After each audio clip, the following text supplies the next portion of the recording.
Good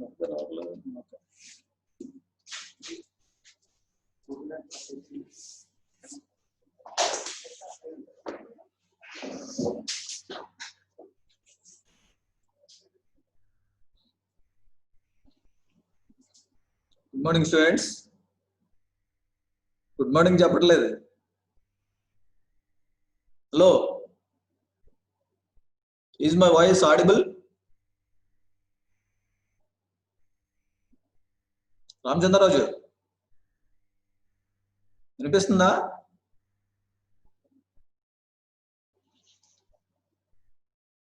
Okay, today's topic is forensic science laboratory. In our previous class, I said about the blood stains and all the body fluids which are found at the crime scene. Those are called as physical evidence. This physical evidence will link up the suspect and the victim. So all these blood stains and body fluids and certain parts will be sent to the chemical analysis to forensic science laboratory. So what is forensic science laboratory? This forensic science, first you know the forensic, what is forensic science? Forensic science is application, study and application of scientific examination and evaluation of evidence for legal purposes. The forensic science deals with the scientific examination and evaluation of the evidence, which is known as physical evidence, trace evidence, which we find the investigation officer find at the crime scene or at the victims or at the accused or the suspect's body. All this evidence will be sent to the forensic science laboratory for examination and evaluation of the evidence. This is used for legal purposes. This forensic science includes all these branches: forensic medicine, forensic pathology, forensic psychiatry, forensic toxicology, forensic immunology. All these are dealing with your subject forensic science and forensic medicine and toxicology. Forensic immunology, forensic odontology, forensic anthropology, forensic police sciences.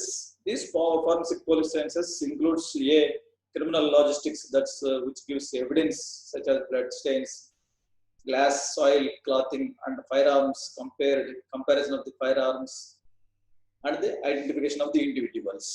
This includes the forensic police sciences. And the number B of the forensic police forensic sciences includes documents which should be produced, which are required by the court of law. These documents should be produced by the investigating officer before the court of law. Like typewriting, printing, ink, paper, and all the documents should be produced by the investigating officer. And the trace evidence like blood stains, seminal stains, all those weapons and clothes, all those are the constitute the physical evidence. And the ballistics, that means cartridge, bullets, all those should be produced in the before the court of law. Other forensic science specialties includes are voice print examination, polygraph technology, fingerprinting, brain mapping, like that. So what is this organization? What is this forensic science laboratory? What constitutes this organization? These institutes provide three major categories of service. Number one is clinical, pathological, and laboratory services. In addition to the above three services, the forensic science laboratory should possess stores. The stores means all the collecting material should be kept on the stores, exhibit room. All the documents should be kept, and workshop and library, and all these attached library should be present. Clinical services. What are the clinical services? They include examination of the victims who are involved in the sexual assaults and sexual crimes and drunkenness, like etc. Pathological services include chemical analysis, histochemical analysis, toxicology, serology, biology, photography, fingerprints, ballistics. All those includes the pathological services. Laboratory services include must be possess the museum, and every laboratory should establish a museum containing fingerprints, bullets, cartridges, tire thread patterns, animal hair, soil, typewritten machine specimens, inks, rope, cartridges, cloths, photographs of various crystal poisons. All those should be in the museum.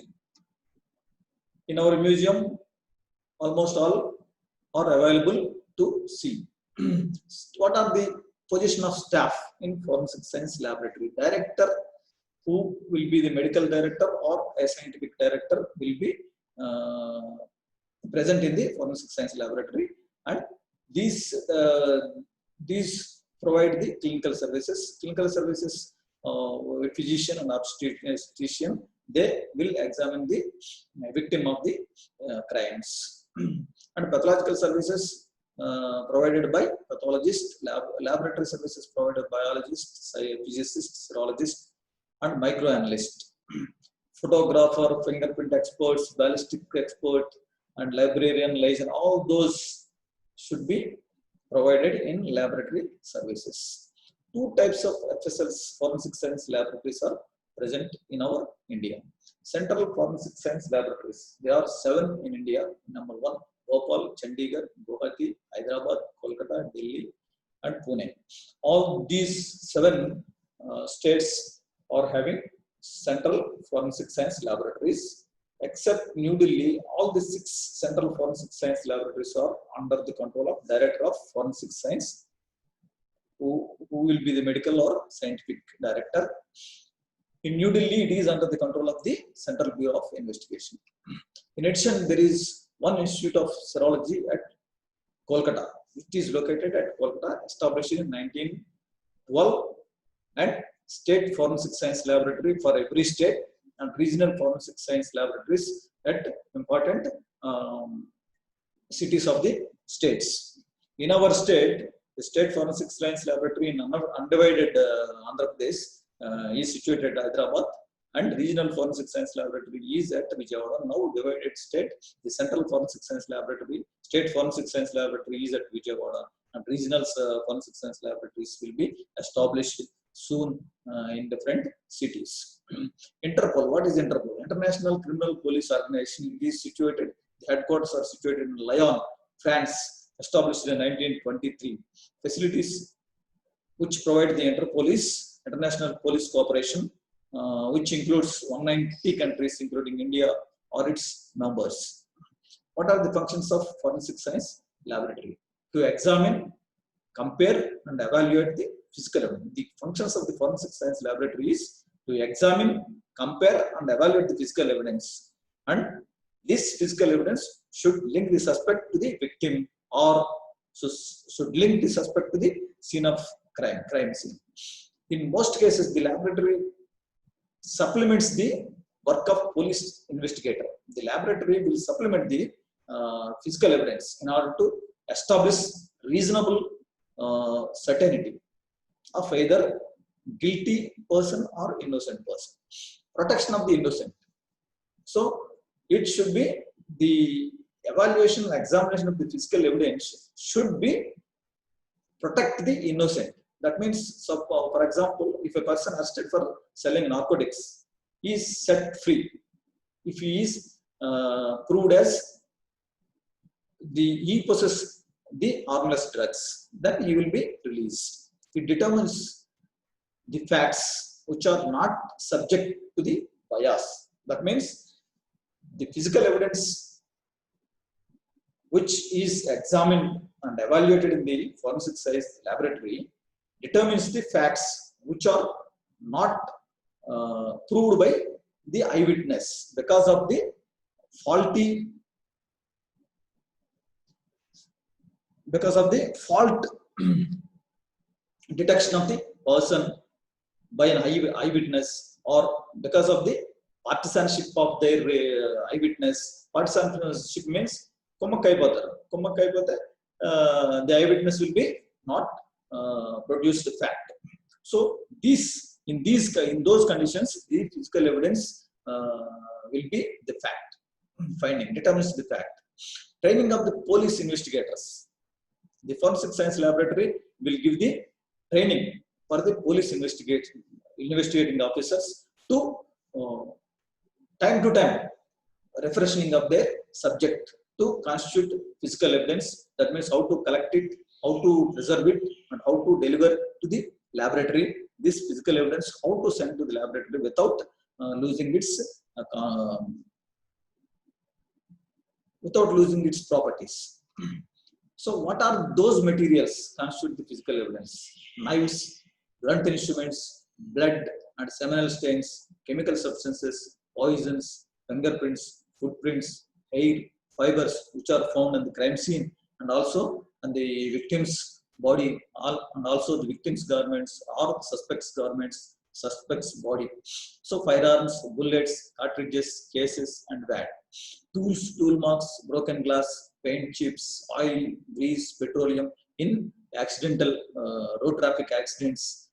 These will constitute the physical evidence. Soils, clothing, piece of papers which are found at the crime scene or at the accident place, cigarettes, cigarette stumps, matchboxes, all constitutes documents and fragments of various materials will constitute the physical evidence. What is the criminal investigation? All criminal investigation will help the investigating officer by three ways. One, concerned either with the people or with the material objects. All the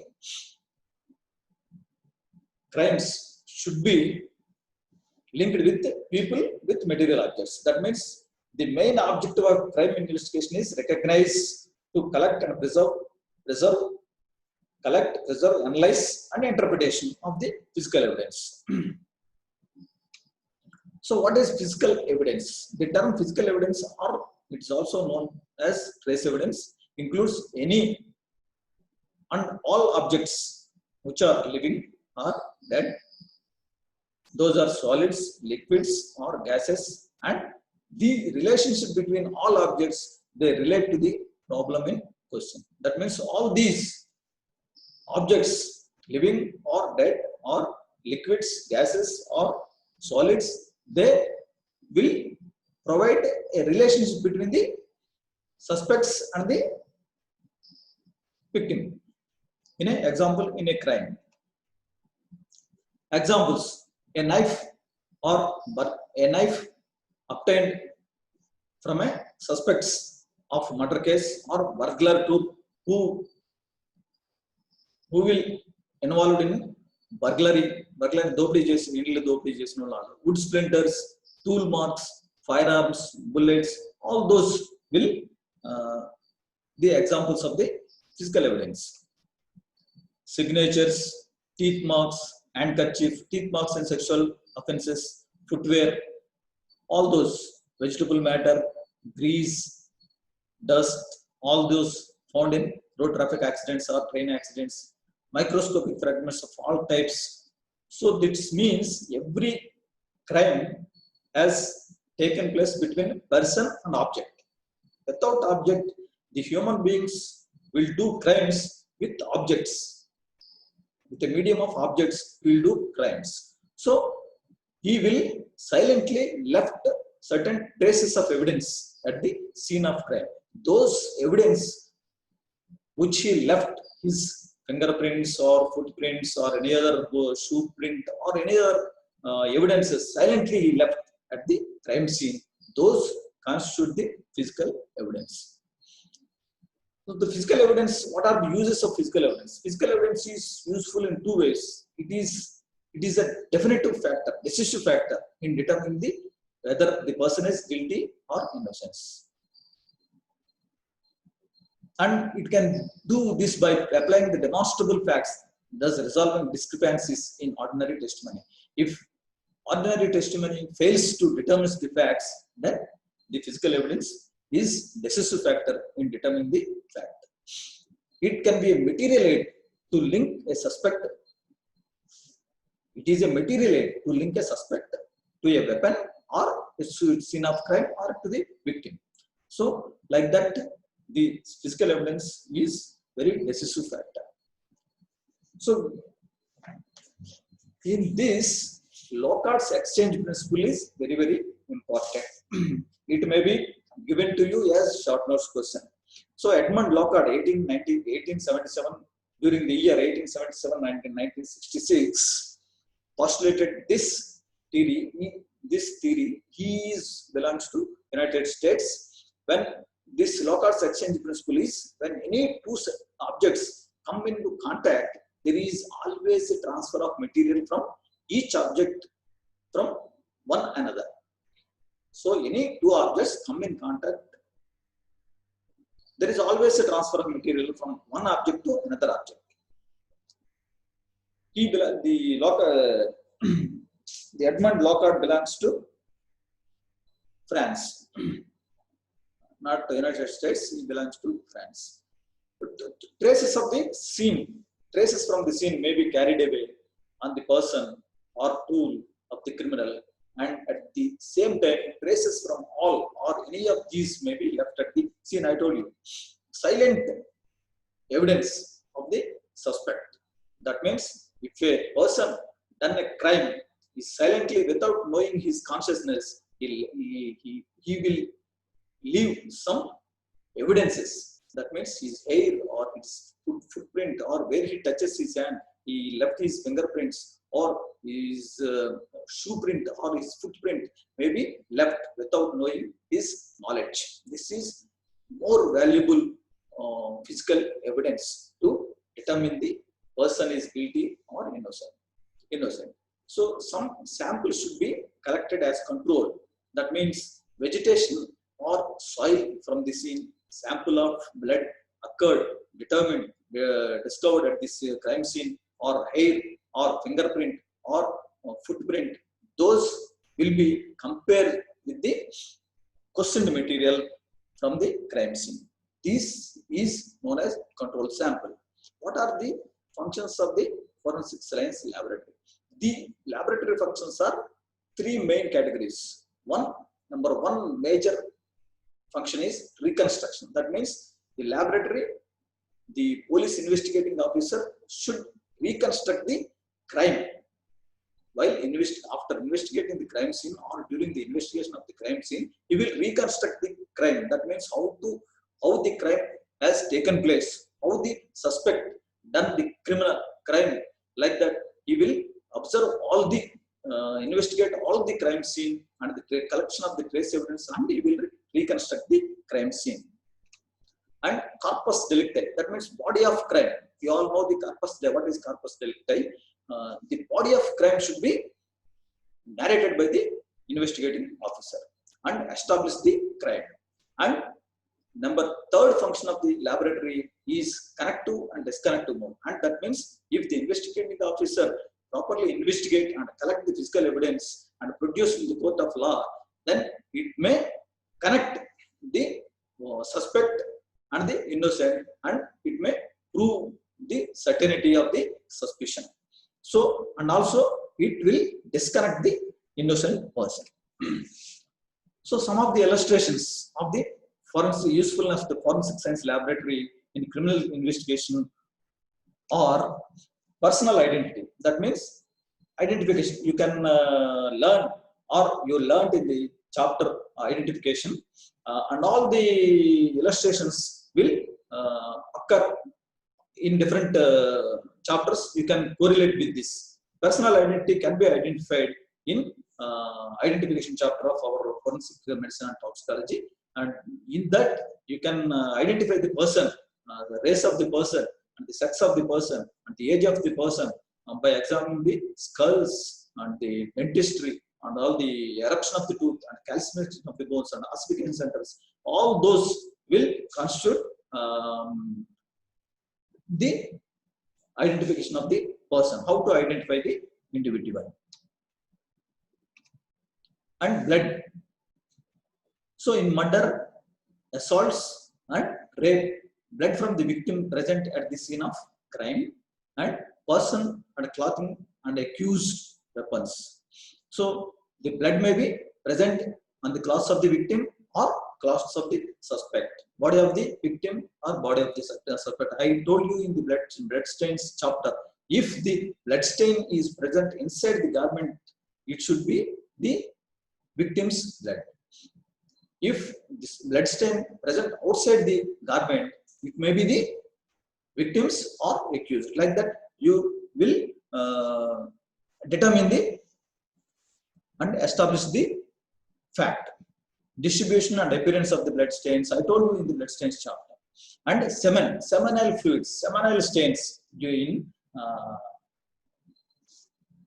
sexual assaults, rape cases, the seminal fluids and the hair, pubic hair will be transferred, and the seminal stains may be present on the area of the victim, and also pubic area of the accused. Firearms, when a person done crime with firearms, the type of gun he used and the type of the bullet, if you find the bullet or find the cartridge at the crime scene, you can determine the type of firearms used. Like that, you will identify the person. Fingerprints, I told you, every crime, any person who did crime or who attempts to make a crime, he will leave silently his fingerprints wherever he touches, door handle, windows, glass doors or walls, wherever he touches during that crime, he will leave the his fingerprints. These fingerprints are unique in character, and these will help to establish the identity. Hair, during sexual crimes, sexual assaults, the pubic hair may be transferred from the accused to the victim. Like that, whenever if he is a burglar, the hair may fall onto the surface of the place where he is attempt to make a crime. Hair from a criminal pulled out by the objects at the scene. Accidentally, the hair may be pulled out by the objects with more hair from the victim adhere to the criminal's person, or in a sexual offense, hair from the victim found on the genitals of the accused, and vice versa. Fibers, the fibers are animal, maybe animal, vegetable, mineral, and synthetic fibers. And the crime against person involves contact between the criminal's clothes or weapons on one side and the victim clothes on the other side. Even in burglary or theft, the criminal handles or touches several objects in the premises, due to which clothing fibers are transferred from the criminal to the scene of crime and vice versa, because the cloths constantly carry loose fibers. Poisons. In a suspected case of poisoning, the identification of the poison is necessary. It must be remembered that the presence of injuries or disease sufficient to account or death does not rule out the possibility of the poisoning. Weapons and tools. A wide variety of tools are used in the commission of crimes. Whenever a person commits crime, the variety of tools, knives, screwdrivers, bars, saws, pliers, cutters, hammers, drills, etc. can be used as tools. Some of these leave marks which are very, very characteristic and by which the tool is quite accurately identified. Clothes, fibers, paint, grease, dust found on the suspect's clothes in a burglary, and stains of semen or blood on the clothes of both the victim and the assailant in sexual offences can be identified. Glass pieces. In a hit and run traffic accident, cyclist's rear lamp broken, are the glass fragments of which found on the bumper of the vehicle, which it hits the cycle. Other parts of the vehicle also found. Wood particles. If a piece of wood from the handle of the tool, if a handle knife is used by killing a person, by the accused person to kill a person, that means PD. This wooden handle may leave some wooden particles on the victim's body.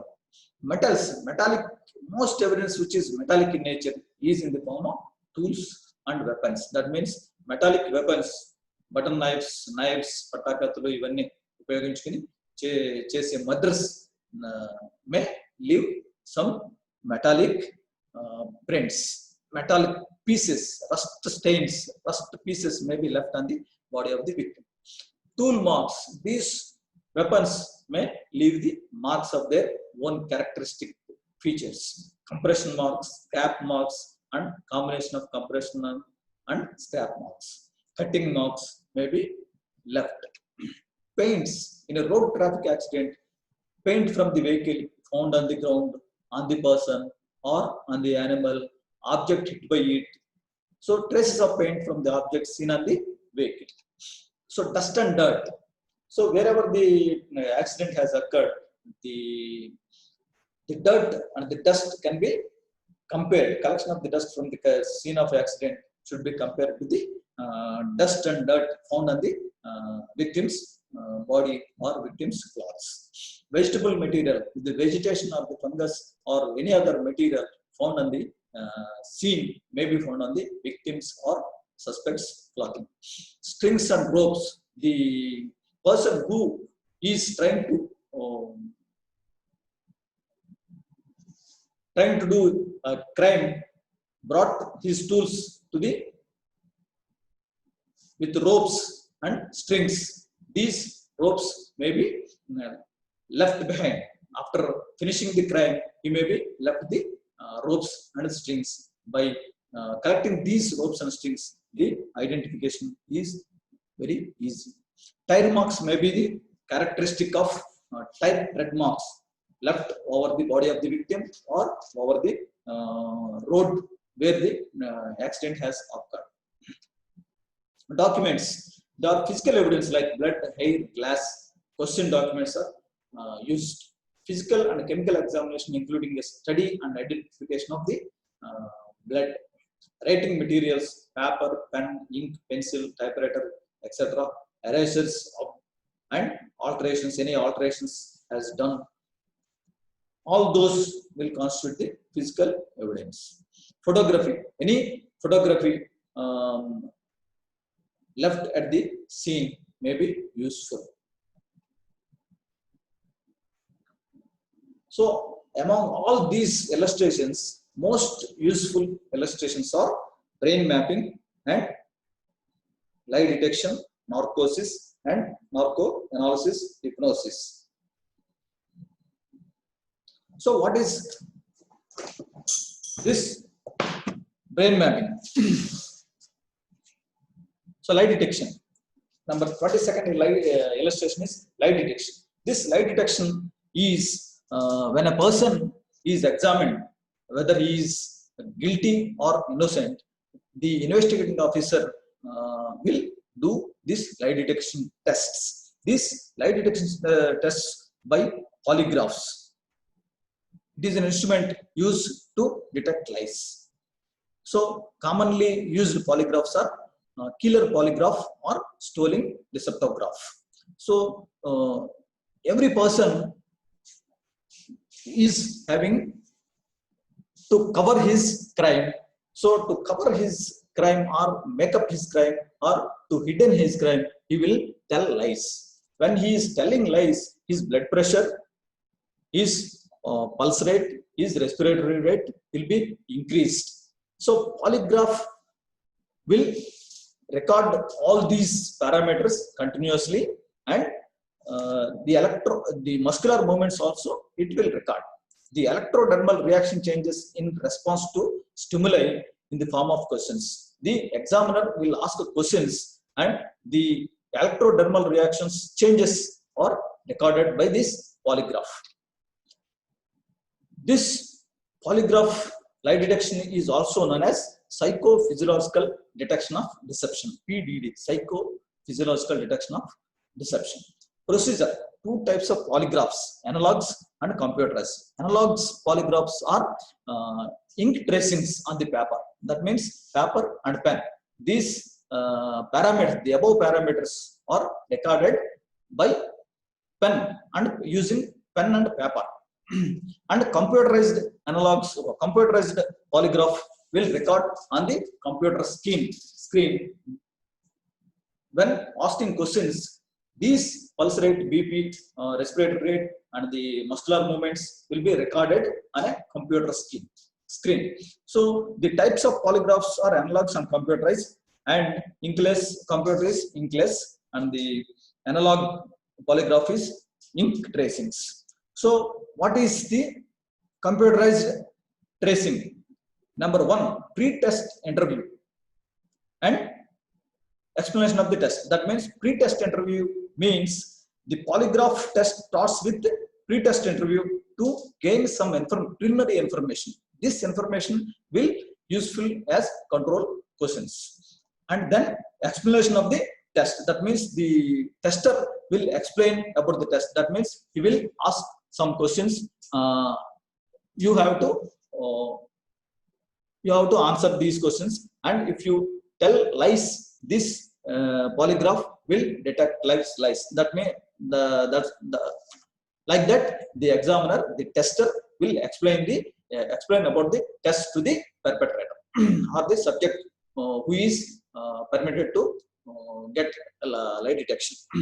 Then after explanation, actual test comprises questions. These questions are three types. One is irrelevant questions. That means the tester will ask irrelevant question. That means if the subject's name is X, but he asked your name is Y. నీ పేరు Y కదా అని అడుగుతారు. So like that, irrelevant questions you will ask, and this stimulus will be recorded. And probable lie control questions. That means most people will lie about some questions. That means probable lie control questions. What are those questions? For example, నువ్వు ఎప్పుడు money దొంగిలించలేదా, ఎప్పుడు rape చేయలేదా, ఎప్పుడు murder చేయలేదా, like that. This probable lie control questions will ask. And then relevant questions. That is, the tester will ask the relevant questions. That means you have done this rape. Have you done this? Like that. He will ask relevant question about the crime he has done. Though these three type of questions will be asked alternatively, and the test is completed. When these questions asked by the tester, this replies or the stimulus and the parameters BP, pulse rate, respiratory rate will be recorded by the about told polygraphs. The Keeler polygraph or Stoning deceptograph will record the above parameters. If the physiological response during the probable right control questions are larger than those during relevant questions, then this test is passed. That means the subject, the person who did suspect, who is undergoing this, who is the subject to lie detection test, is passed the test. That means he was not guilty. So if the responses to relevant questions are smaller than those of responses to control questions, the tester attempts to elicit admissions. That means the tester will again ask. If the subject fails in this test, lie detection test, the tester will asking by to admitting the person admitting to the fact. That means అతను ఒప్పించడానికి ప్రయత్నం చేస్తాడు. ఎలా, నువ్వు చాలా serious position లోకి వెళ్ళిపోతున్నావు, చాలా సీరియస్ సిచ్యువేషన్ లోకి వెళ్ళిపోతున్నావు, నువ్వు నిజం చెప్పకపోతే you will face in a serious situation. Like that he will ask in a different way, and he will get the facts. Like that, this lie detector polygraph will be used by recording the parameters. Results and interpretation is, if responses to relevant questions are greater than those to control questions, the person is experiencing fear and hence is lying. That means how to interpret this polygraph detection.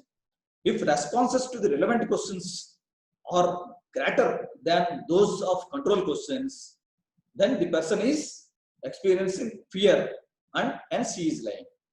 Use of beta blockers like propranolol may initiate the test.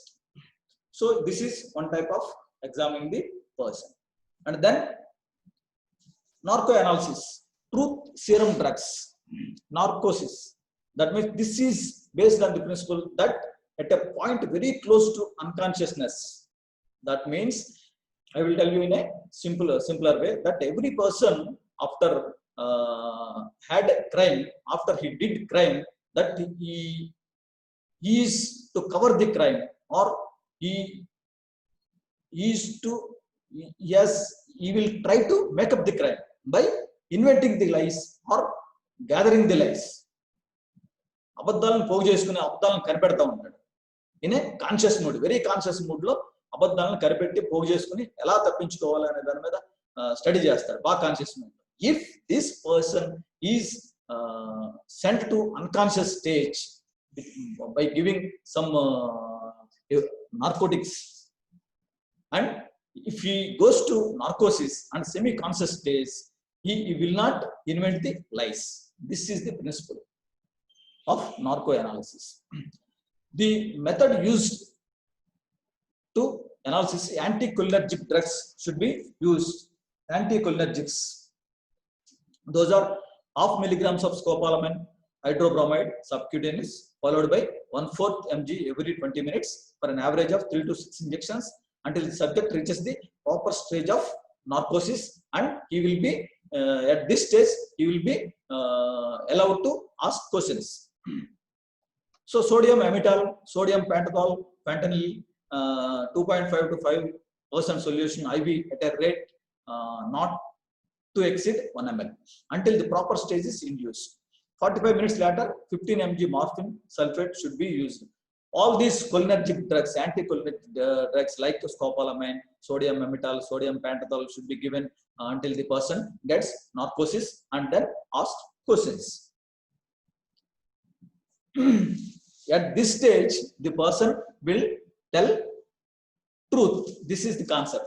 At the stage of narcosis, the person due to narcosis or in a stage of euphoria like when a person take an alcohol, if a person passed into a stage of euphoria, he will tell only truth. That means in Latin, in vino veritas, in vino veritas. That means తాగినోడు ఎప్పుడు నిజమే చెప్తాడు అనే సిద్ధాంతం ప్రకారంగా ఈ narco analysis పనిచేస్తుంది. The next is hypnosis. That means the subject should be can be hypnotized to retrieve the memory, the memory which is forgotten long ago or intentionally suppressed the memory. He may be suppressed this memory or long back memory in a long duration. This long back memory should be retrieved by giving a stage, by getting the person in a stage of hypnosis. He will be the more confident in accuracy. When other methods, the investigating officer will not get the truths by other methods, then only the hypnosis procedure will be used by the investigating officers.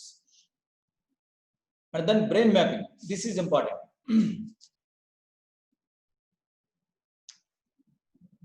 Brain fingerprinting, or it is also known as brain mapping or brain fingerprinting.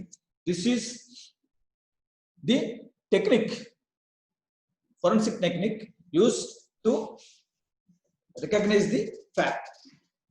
That means so this is forensic technique that determines whether the specific information is stored in the brain or not. Whenever person did a crime, the information should be stored in his brain. The specific information should be stored in his brain. This is based on the this principle. The brain mapping will be conducted. So this scientific name of this brain mapping is MER, MERMER. That means memory and encoding related multifaceted electroencephalographic graphic response, MER. This is invented and developed by Lawrence Farwell of United States. The principle is storage of the information of the brain. That means I told you the specific information is stored in the brain. So every crime regarding the information regarding crime will be stored in the subject's brain. So ECG EEG responses, not ECG, EEG responses to crime-related information. So EEG, the subject is under this brain fingerprinting, brain mapping is this person will be the procedure is subject is the procedure of the brain mapping is the subject is a head band will be surrounded on his scalp with electronic sensors around the headband. This is called electrocap.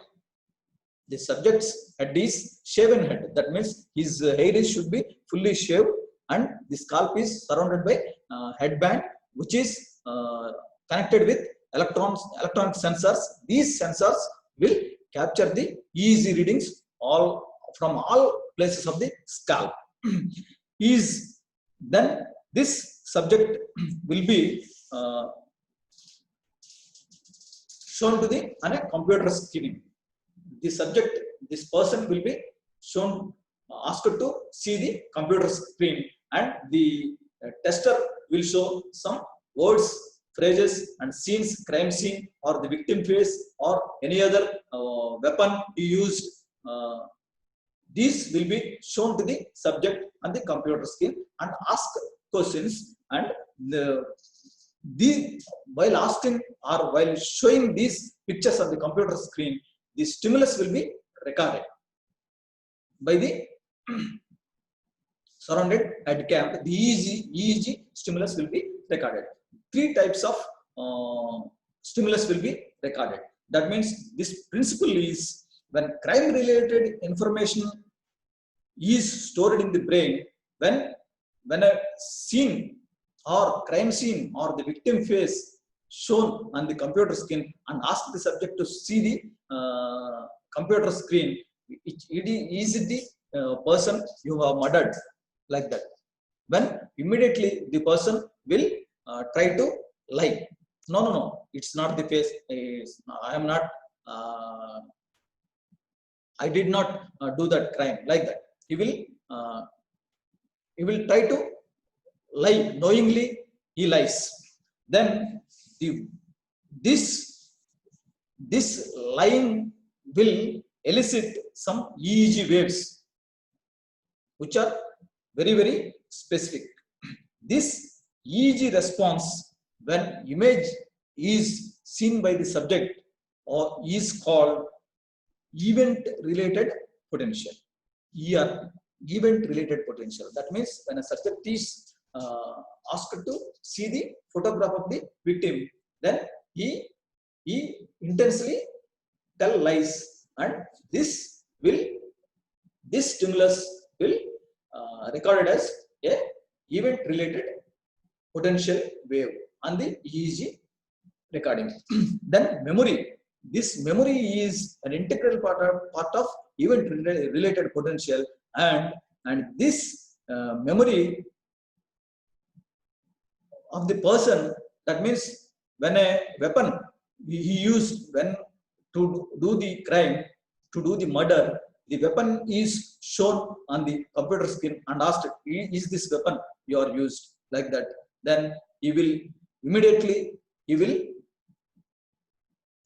try to tell lie. No, I didn't use this weapon, I didn't do the crime, like that. Then the stimulus between the response and the stimulus will be in a less than 300 milliseconds. This memory encoding related waves in the EEG are called P300.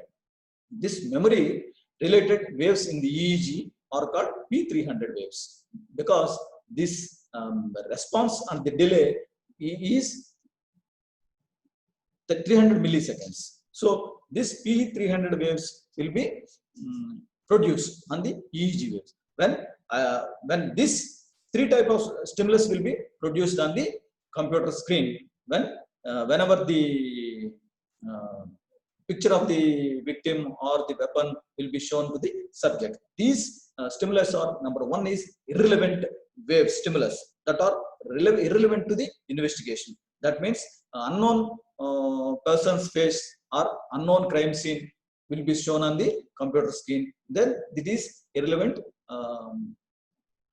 to the investigation. Then target stimuli. This target stimulus is relevant to the crime investigation. That means the face of the victim shown on the computer. It is murdered victim, the victim of the murder case will be shown in the computer base. It is the relevant stimulus. Then the EEG will record the relevant waves.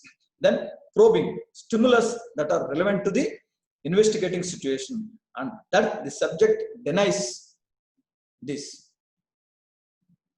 Probing into the fact. The investigating officer will probing into the fact. That means this probing stimuli contain information that is known by the perpetrator and the tester, but not the public. These three stimulus recorded on the EEG, electroencephalographic records by event-related potential and memory-related waves on the EEG produce the brain fingerprinting or brain mapping. This how to interpret this recording, brain mapping. How to interpret? If the subject has killed the victim, his brain would recognize the scene or recognize the victim's face or recognize the weapon. Then, even if he consciously denies the information, his EEG would show memory-related P300 waves. This P300 waves recorded on the EEG, then he will definitely did the crime and he is the criminal. This is brain mapping or brain fingerprinting. It is very, very simple, based on the principle that a criminal compulsory the information should be stored in his brain. Based on this information, you should draw a map or draw fingerprinting, brain mapping.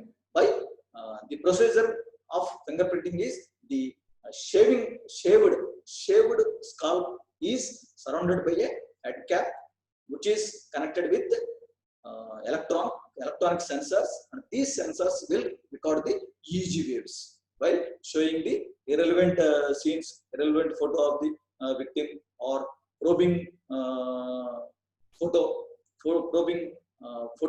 into the fact, and relevant photograph, relevant scene, relevant crime scene to investigation. These three types of stimuli will be recorded on the EEG recording. These P300 waves will prove the person subject whether he did crime or not. This is brain mapping. This is very, very important short notes, 4 marks question to you. So it is about forensic science laboratory and all the information about forensic science laboratory. అర్థమైందా students?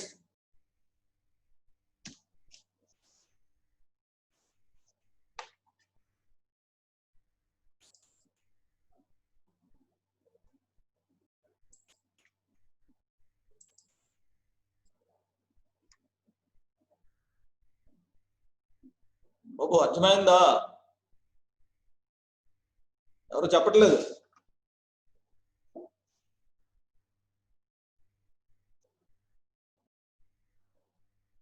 అర్థమైంది, okay. 0299.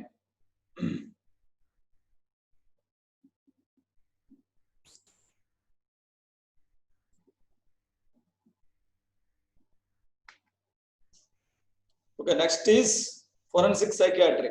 అందరూ బాగున్నారు కదా students? Children బాగున్నారా?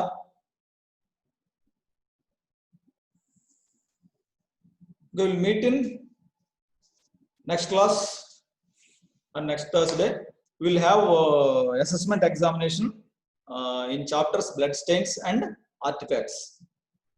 coming assessment examination is in the questions from the blood stains and artifacts. Okay, thank you. Thank you, everybody.